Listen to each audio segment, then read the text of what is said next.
So we've got the Galaxy M30s in-house, which seems to be a pretty significant upgrade over the Galaxy M30, especially in two areas. One, performance, and B, the battery, which is now 6000 mAh. But let's unbox the phone and see everything that we get in the box.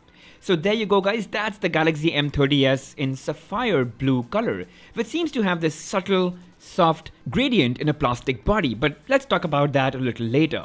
You get the 15-watt fast charger, which you're going to need because it's a 6000 mAh battery. So yeah, you get Type-C cable, which is great because earlier they had the micro USB cable, and no earphones. So make sure you've got a pair waiting for you.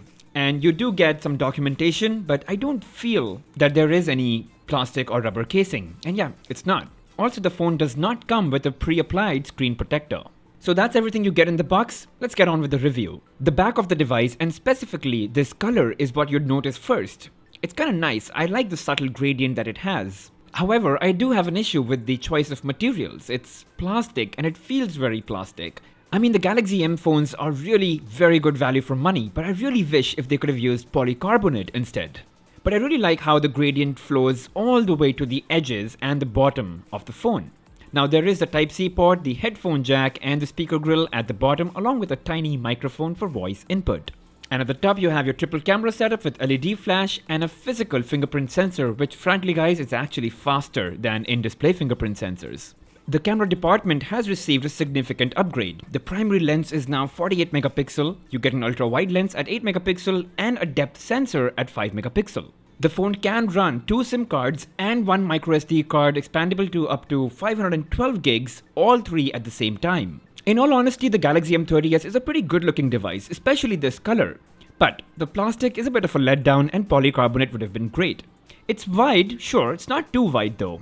Using with just one hand is actually possible, but with a little bit of stretch. And also, instead of having an in-display fingerprint sensor, they have a physical fingerprint sensor which is located at a very convenient spot. It's also faster.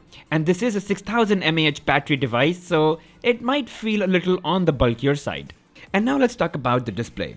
It's a 6.4-inch large screen using Super AMOLED technology, which undoubtedly is the best kind of display that's out there. Deep blacks, punchy colors, and sufficiently bright for outdoor visibility. The bezels on the side are fine, but the chin at the bottom is quite thick, and that's something Samsung could have shaved off to make the display look even better.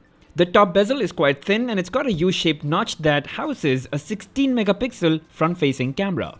Overall, it's a pretty good screen. It's a Samsung display, and with AMOLED, they've just been nailing the market, especially in the display segment. So whether it's watching movies or whether it's playing high-definition games, the screen is not going to disappoint you. And if you're someone who commutes and is in outdoor sunlight, even then you'll have absolutely no issues. And now let's talk about the software. So it's running Android 9 Pie with One UI core, and it's got a couple of preloaded apps like Samsung Utilities, you've got the Google suite of apps, and the Microsoft suite of apps. It's pretty standard One UI stuff, and if you go into settings, you can go and make changes, personalize and customize these settings to better suit your preferences. You do get some smart features, like if you go into motions and gestures, you'll be able to tweak settings that you want for yourself. For example, one-handed mode, palm swipe to capture, lift to wake, double tap to wake, and so on. And to quickly touch upon a couple of more features, the M30s does come with Dolby Atmos, which is amazing. It truly changes the way you experience music, especially when watching movies, but it only works with earphones, so definitely do that. The always-on display by default is turned off, so just make sure that it's on because it's really useful. I mean, why wouldn't you want to see your date, time, and notifications always on your phone, right? So definitely turn that on, and you've got 6000 milliampere hours of battery. You shouldn't be worried about losing battery life doing that. And yeah, you can customize the always on display as per your need. And now let's talk about performance. So fortunately, it's got Samsung Exynos 9611 octa-core processor, which is actually very impressive for a mid-range device like the Galaxy M30s. And while benchmark scores are not the best way to assess performance, there's certainly an indicator, and it does lie a little towards the bottom, but yeah, it's a mid-range device, and that's pretty much what you'd expect. But let's just play Asphalt 9 and see how that plays out. Loading the game the first time was actually quite slow, but I think the second and the third attempts were significantly faster. Loading the race was not as slow that I'd expect. Anyway, on to the gameplay now. So there we go. And yeah, okay, okay, it's not as smooth as it was when I played on the Galaxy A50s a couple of days back, which has the same processor and still has 6 gigs of RAM, just like the Galaxy M30s. I mean, it's not laggy, you know, it's not like I'm dropping or losing frames here. It's still pretty responsive in terms of touch, and yeah, I mean, the game's going fine. It's just, for some reason, it's not as smooth on the display. And it has nothing to do with the fact that it's not a 90Hz display, and it will be stupid to expect that on a mid-range device. But I do feel that it could have been a little smoother. What I'd recommend is that you go into the graphics settings and maybe turn down the graphics settings just one notch below, and then I think it'll be extremely smooth. And obviously now onto PUBG. The good thing is it set itself to high, so that means the game does identify the processor to be capable enough to run this game on high graphics settings. But you know what, I'm just going to go ahead and turn HDR on. So that's going to take a toll. Of course, Ultra HD coming soon, probably not coming soon. But yeah, let's just play in HDR and see how that plays out. Okay, so here we are with the gameplay, and colors look really good, by the way. It's a Super AMOLED display, and that's pretty much what I'd expect. Okay, and I think the brightness is a little too low, so let me just go and punch that up real quick. Yeah, there we go. Okay, back to the gameplay now. Yeah, so this looks really good, very punchy.